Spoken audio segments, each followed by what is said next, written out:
Claudia and I used to rendezvous up there. Good midway point for her to take a break, her gig as a suburban housewife, me to take a break from working on my novel. One of her wifely perks was a brand new Volvo. Electronically adjusted leather seats, very sensual. But she never failed to remind me, a real pain to clean after our lovemaking. Never stopped her though. Everything changed the summer we fell in love. We were visiting her hometown, Gmunden, Austria. A beautiful little lake village, the base of the Alps. Gustav Klimt was her favorite artist. So we went to the Historical Museum in Vienna, where they had a big exhibition of his paintings, hung huge in the air, spotlit, the man and woman much larger than life. From the side, you could see the fabrics that he'd overlaid. Like Van Gogh, when he used bold ridges of paint, the textures absolutely amazing. You know how Klimt painted, don't you? Very well. No, enlighten me, man. He painted his women nude first, then added fabrics and other paint to his clothes afterwards. It was his satirical comment on the Victorian frumpish burger mentality that he found so stifling. Yeah, well, you know, we got a lot of frumps here in this city too, man. Claudia and I encountered it as well. She was in an open marriage. Her husband had brought along his new Japanese girlfriend, foreign student at the community college where he taught. Same syndrome that Claudia had encountered. Made life interesting, as they say. No doubt. There was a lot of tension. Claudia and her husband had spent about a week there first. The Japanese girlfriend and I followed. Afterwards, when we were all home, she would divorce her husband. But for then, we had to make do with a necessary and proper pretext. Well, I don't know, dude. Doesn't sound like much of a party to me, you know? Well, shortly after arriving, we split into couples. Claudia and I spent most of our time touring the cathedrals built in medieval times. Huge structures that towered over the little squares in the town. Or, all of us traveling, we'd do the museum. Did you do that whole Bob and Ted and Carol and Alice and Joe and Fred routine? One night, we did all do ecstasy together. But no, we were in separate hotel rooms the entire time.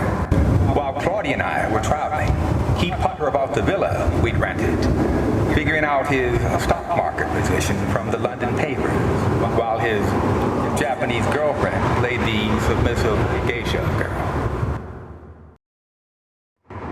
One night, all four of us were in the same sleeper car on the way to Amsterdam, the Orient Express. Whoa, whoa. Don't tell me that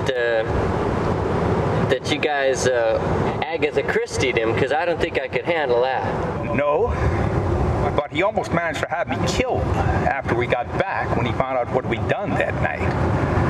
Claudia liked to play this dangerous game. The more out of the question lovemaking was, the more she wanted. The more she would flirt behind his back. Wow. So it's night. The landscape is clicking past outside.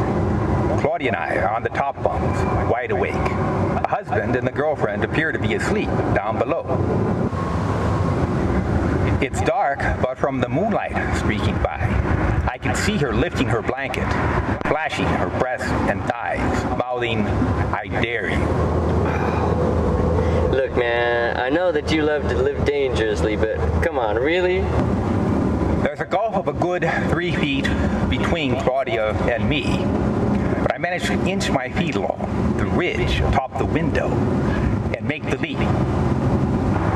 The bunk was cramped, but with my toes pushed against the trained shell exterior, we made incredibly powerful love, infinitely tender too. Yeah, but what about the ecstasy, dude? I mean, like, you know, all of you guys, you're all high and you have to maintain around the straits. It was a little strange. strange having to maintain this drawing room conversation. The edginess of the drug coming on.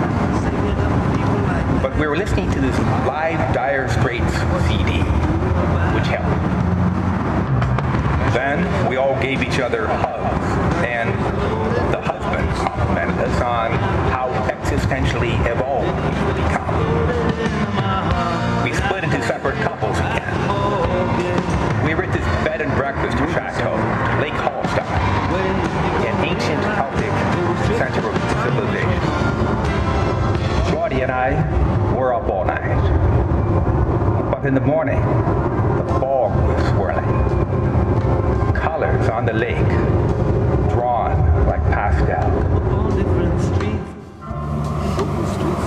So I dig the pastels, but like, what happened to you and her, dude? The Japanese girlfriend and I went back home before them. She'd already made love to me as revenge for some slight he'd allegedly done to her. So I was house-sitting alone. Well, not quite.